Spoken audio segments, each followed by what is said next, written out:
Hello friends, જય શ્રી કૃષ્ણ. સ્વાગત છે તમારું માય કિચન ગુજરાતીમાં. આજે આપણે બનાવીશું સેવૈયા ખીર. આ ખીરમાં આપણે ઉકાળવાની કે બાફવાની ઝંઝટ જ નથી. જ્યારે અચાનક ઘરમાં મહેમાન આવી જાય ત્યારે 5 જ મિનિટમાં બની જાય છે. તો એકદમ ઓછા સામાનમાંથી અને એકદમ ઓછા ખર્ચમાં બની જાય એવી ઇન્સ્ટન્ટ, ઇઝી અને ક્રીમી ટેસ્ટી સેવૈયા ખીર બનાવવાની શરૂઆત કરીએ. સૌથી પહેલાં આપણે 1 ચમચી તકમરિયા લઈશું, જેને સબ્જા સીડ્સ પણ કહેવામાં આવે છે અને જે હેલ્ધી છે અને ફાઇબરથી ભરપૂર છે અને વેઇટ લોસ માટે બેસ્ટ છે. તકમરિયા લેવાથી શરીરમાં ગરમી નહીં લાગે. તો આ રીતે એક બાઉલની અંદર 1 ચમચી તકમરિયા લેવાના અને એમાં થોડું પાણી ઉમેરી અને એને આપણે પલળવા રાખી દઈએ. ત્યાં સુધી આપણે બાજુમાં સેવૈયાની તૈયારી કરીએ. માર્કેટમાં આ રીતે સેવૈયાના પેકેટ મળે છે. ઘઉંની સેવ અને મેંદાની સેવ એ રીતે આવે છે અને વજનમાં જોશો તો એ 80 ગ્રામ છે. હવે અહીંયા આગળ મેં ઘઉંની સેવ લીધી છે અને રોસ્ટેડ લીધી છે. હવે એને આ રીતે સેવને હાથેથી થોડી ક્રશ કરી લેવાની. જો આ ટાઈપ આટલી ક્રશ કરી લેવાની છે તે. હવે સેવને પણ સાઈડ પર રાખી દઈએ. હવે બાજુમાં એક પેન લઈશું. પેનમાં આપણે અડધી ચમચી ઘી લઈશું અને એની અંદર આપણે કાજુ, બદામ અને પિસ્તા આ રીતે મેં સ્પ્લિટ કરીને લીધા છે. અહીંયા આગળ મેં આ ડ્રાયફ્રૂટ લીધા છે. તમે તમારા ચોઈસના કોઈ પણ ડ્રાયફ્રૂટ લઈ શકો છો.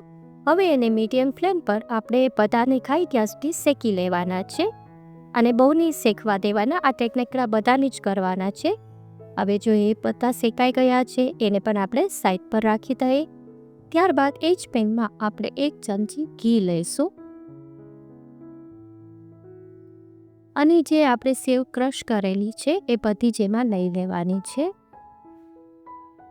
જો તમને આજની રેસીપી ગમે તો લાઈક કરજો, શેર કરજો અને આજ સુધી તમે મારી ચેનલમાં નવા હોય તો ચેનલને સબસ્ક્રાઈબ કરી દેજો અને બાજુમાં આવેલા બેલ આઇકનને ક્લિક કરી દેજો, જેથી આવનારા બધા જ નવા વિડીયોનું નોટિફિકેશન તમને મળી જાય. જો હવે આ સેવ છે એ ઓલરેડી શેકેલી તો છે જ, પણ એને આપણે 1 મિનિટ માટે આ રીતે ઘીમાં રોસ્ટ કરી દઈશું તો એનો ટેસ્ટ બહુ સરસ આવશે. જ્યારે આપણે ખીર પીશું ત્યારે એકદમ ક્રીમી અને ટેસ્ટી બનશે. તો આ ટાઈપ એને 1 મિનિટ માટે ઘીમાં રોસ્ટ કરી લેવાની. એટલે કે આ ટાઈપ એનો કલર ચેન્જ થાય ત્યાં સુધી આપણે રોસ્ટ કરવાની છે. 1 મિનિટમાં તે ઇઝીલી થઈ જાય છે. ત્યારબાદ એની અંદર આપણે 500 ml દૂધ ઉમેરવાનું છે. આ રીતે દૂધ ઉમેરી અને એને થોડું મિક્સ કરી લેવાનું. આ રીતે તમે દૂધ ઉમેરશો, સેવ સરસ સોફ્ટ બની જશે. હવે એમાં 1/2 કપ ખાંડ ઉમેરીશું અને ખાંડને પણ એમાં મિક્સ કરી લેવાની છે. આ પણ બહુ ફટાફટ ઓગળી જાય છે. પછી એની અંદર 10થી 12 કિસમિસ ઉમેરીશું. આ સેવૈયા ખીરમાં કિસમિસનો ટેસ્ટ બહુ ફાઇન આવે છે. ત્યારબાદ આપણે જે ડ્રાયફ્રૂટ રોસ્ટ કરેલા છે એ થોડા એમાં ઉમેરી દઈએ અને થોડા આપણે ગાર્નિશિંગ માટે રાખશું. જ્યારે પણ તમને સ્વીટ ખાવાનું મન થાય ત્યારે 5 જ મિનિટમાં બની જાય છે. હવે એની અંદર આપણે કેસર અને એલચી પાવડર ઉમેરીશું. આ ટોટલી ઓપ્શનલ છે. તમને એનો ટેસ્ટ ના ભાવતો હોય તો તમે સ્કીપ કરી શકો છો.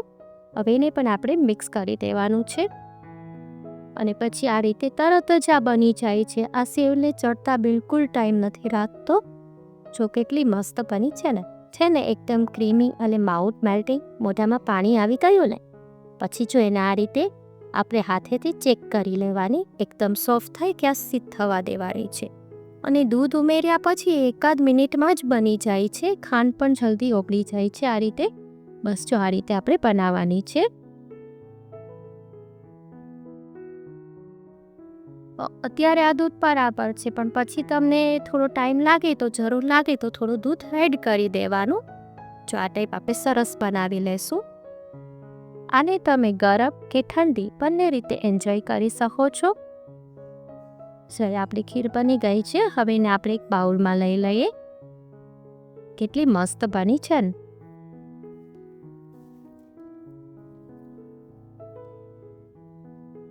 હવે એની અંદર જે આપણે તકમરિયા સાઈડ પર પલાળ્યા હતા એ પણ સરસ ફૂલી ગયા છે.